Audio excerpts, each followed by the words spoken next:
Hey, what is up guys? It's your boy Speed here, and today I'm really excited to show you guys the future of the Offlane stun roll. Alright? A lot of you guys might be thinking, Speed, what are you talking about? What's going on here? Perhaps the item that I'm going to be discussing today is in the thumbnail, in the title. I don't know. We'll see. But the future of the Offlane is Meteor Hammer. I've been experimenting with this build. I've gone it 3 times myself. So I've actually done some experimentation. This is not me just picking a random game to make an interesting clickbait video. I did it on my 10.2k MMR account, and it actually felt extremely legit. Meteor Hammer is an item I've been fond of for a long time. I was particularly fond of the item when it would one-shot creep waves. It no longer does that. However, it was recently buffed in the most current patch to, instead of being a 2.5 second channel time, to a 2-second channel time. Now that might not seem like a big deal, and you might be thinking, why couldn't you buy this item last patch? I'll be honest, you could. You could buy it last patch. In fact, I don't think this item was that bad. However, there's 2 things I'd like to mention. Number 1 was the buff, and the second one is mangoes were nerfed. Now this might not seem like a big deal, but with mangoes being nerfed, you can still buy them, and some people do. However, it's really nice if you can find an alternate source of HP and mana sustain. Meteor Hammer is one of the best items in the game at that, right? It gives you 6.5 HP regen, but more notably gives you 2.5 mana regen. That's pretty impressive considering Perseverance gives you 2.25, so it actually gives you a bit of extra mana regen. And then on top of that, instead of giving you only 4 all stats from the crown buildup, when you complete the item, it gives you 8 all stats. So this item obviously is pretty good, and you might be thinking, okay, so it's a slight buff in the stats, but the active is incredible. Right? It's simply a very strong active. So if you don't know what the active does, it does 360 damage over time and 150 damage on impact, meaning this item can do 510 damage. Unless I'm doing the math wrong, it does 510 damage. That's obviously pretty damn insane. Lion's Finger of Death is 600 damage, right? So just for some perspective, so we're going to be watching the Dragonite build and seeing why this Meteor Hammer is very, very powerful for farming, fighting, chain stunning, taking towers. It's a very versatile item, and I'm going to stop ranting in the intro. I just had a lot to say because I'm pretty passionate about this item and the fact that I actually think it's good and not a meme. It's a cool way to play the game, so let's get into it. Also, I want to tell you guys that if you've been struggling with solo queue and you're looking to get to the next rank, I'm going to be able to help you. Like literally with the Game Leap website, I'm going to give you guys guides that are going to make it unbelievably clear on what you need to do. So if you've been stuck in the solo queue grind, you don't know what to do, and you want to become absolutely broken, but like actually you want to become much better at Dota, and you want to take it more seriously, the Game Leap website is going to help you do that. So click the link down below. I'm going to help you get to the next rank, and I'll see you there. All right, so in the laning stage, I'm not going to cover too much. Nothing is really different here. The point of the video is not necessarily a Dragonite guide. However, I will talk about Dragonite a little bit because I think this is, in my opinion, the best hero to go to build on. The reason why is you can kind of get away rushing a somewhat greedy item because your hero is very sustainable due to Dragon's Blood. You have very reliable and consistent setup for the Meteor Hammer and Dragon Tail, and you already have built-in Siege, so you can very much play the hero around taking towers and help with the Meteor Hammer. So with any of the heroes I've seen people play it on, I've seen Sand King, I've seen Magnus. It looks good on all of them, but I definitely think that Dragonite is the best by far, from my experience. I think he's the best. All right, so in the laning stage, you're typically going to take stun and then take E. Then at level 3, you're typically going to take E again. He actually ended up taking Breathe Fire in this lane. I guess maybe he felt he would get a lot of wand charges from the Weaver and the Warlock, which would allow him to sustain it. To be fair, Breathe Fire's mana cost is not horrible at 90, and Dragon Tails is good at 70. So you definitely don't have like too much mana problems, but typically you'll see the second point in Dragon's Blood to bring that HP regen and armor up from 4 to 7. It's not a doubling, so it's not the most incredible 2 to 3 scaling compared to other abilities, but it's, you know, it's still good. 7 HP regen, 7 armor makes you pretty invincible in most lanes. So from there, this is a lane that's honestly pretty hard. Weaver is a hero that pressures Dragonite pretty well and can, you know, maneuver around Dragon Tail relatively easily. However, if you're against a melee hero in lane, you want to be stunning them pretty frequently anytime they go for a range creep last hit, or even for a melee creep last hit. You can just throw out the stun, deny the creep, hit them once, and then back up. As you can see in this lane in the game I've chosen, by the way, we're watching Nightfall, one of the best players in the world, one of the best offlaners in the world. But as you'll see, he's gonna get run at a lot. You know, he's laning with the Zeus, which is not a great laner.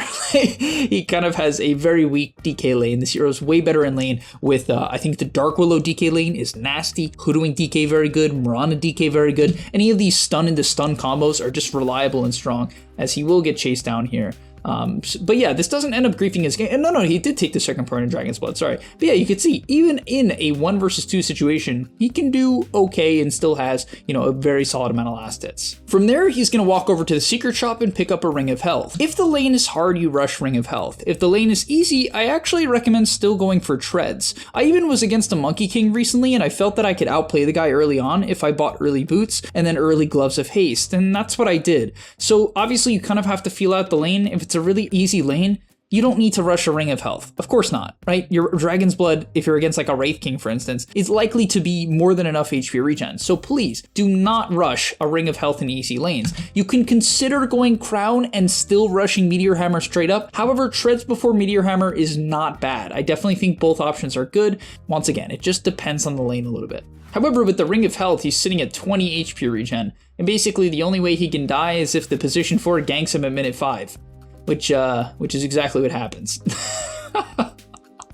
So yeah, that's not too bad. If if it costs them their position 4 to try to gank you, that's all right. From there, you're gonna pick up the crown. You don't need that much mana regen, as I said. Like, yeah, it can be okay, but you're not typically spamming Breathe Fire too much. You're only gonna really use Breathe Fire if you have to for a range creep secure, or if like you're getting chased down and Weaver commits his bugs, you can reduce his damage by 30%. And yeah, now he ends up getting a 9-minute Meteor Hammer, which is pretty solid. And you know, it immediately kicks in. The 8 all stats and 2.5 mana regen on this timing are just a really, really big deal. Now here's where the fun comes in. Meteor Hammer, if you get it early enough, which you can get it like, as I said, he had a hard lane and he got ganked now twice, right? So he's been kind of picked on at this point, and he's still got a 9-minute Meteor Hammer. If your game is easy, you can get it in minutes 7 to 8, right? And then it really kicks in, and you can of course use it because it's a 500 damage nuke. You can use it just to kick people out of lane, right? Completely just bully them out of lane. Now keep in mind, Meteor Hammer does indeed do less damage to towers, but not by a lot. It still does the same building damage over time. It's just a little bit less on impact, which I guess makes it harder to last hit the tower with it. I don't know. It really doesn't matter that much. It just does a little bit less damage to the tower. However, you're going to see he's going to ignore the rotation, and this is what Dragonite does best. You give him a little bit of space to take the tower, and his ulti does residual damage to the tower,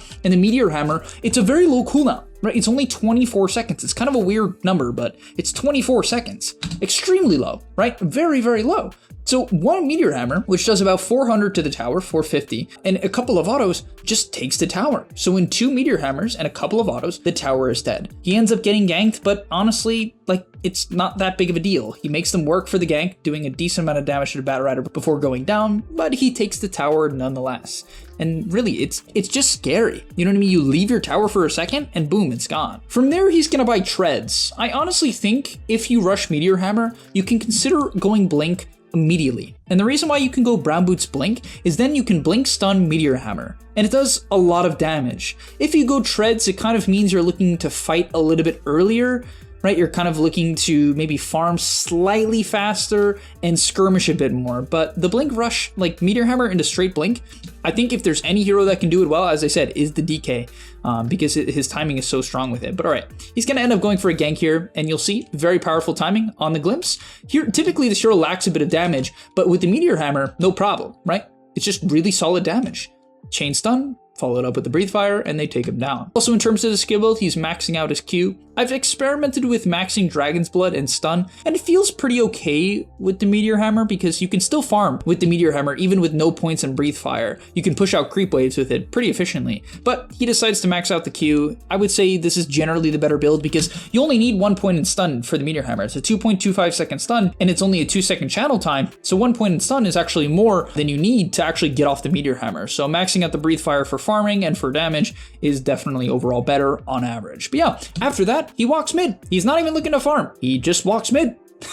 And they don't defend for a short period of time, and once again, it's the same story. The glyph gets forced out. They don't respond as fast as they should. He looks to take the fight here. A bit of a difficult fight as they're actually going to glimpse back the Night Stalker, and he's going to look to poke down the mid tower. All of a sudden, 13 minutes in, mid tower dead. After 2 meteor hammers and a couple of auto attacks, it just instantly dies. So after taking mid tower, typically, honestly, at this point, you can kind of just farm whatever lane and work towards your blink.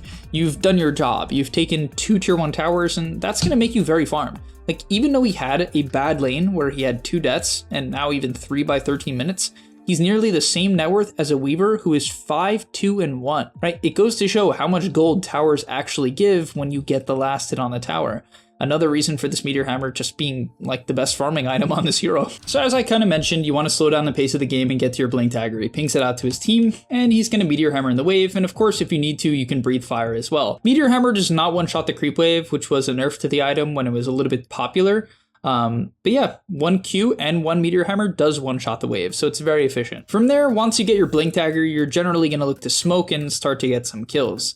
They're going to move towards the enemy team directly. I think this fight ends up going kind of bad. It just was like a bit of a numbers disadvantage. Their lifestealer was dead and their Zeus wasn't here. So perhaps they overextend a little bit, but you get the idea. Pop a smoke when you get your blink. Next, honestly, I don't really love his build. I fully understand why he'd rush his BKB this game. It's pretty tough to play against Fatal Bonds. Most importantly, it's tough to play against Batrider as Dragonite. So you want to get your BKB as soon as possible. I believe that's his mindset, which I understand. However, at the same time, your shard is extremely powerful. It's only a 20-second cooldown, meaning it synergizes with the general cooldown of Meteor Hammer. It does 75 damage per second, and it lingers for 2 seconds. So let's say they're in the fire for only 2 seconds, it will still do 4 seconds of damage, right? And that's 75 times 4, putting up to just a 300 damage nuke. And of course, considering you're stunning them for 3 seconds, they're never going to stand in it for only 4 seconds. They're going to take almost always 6 to 7 seconds of tick damage. So I really believe you can just solo kill people with tick damage, because the combo is,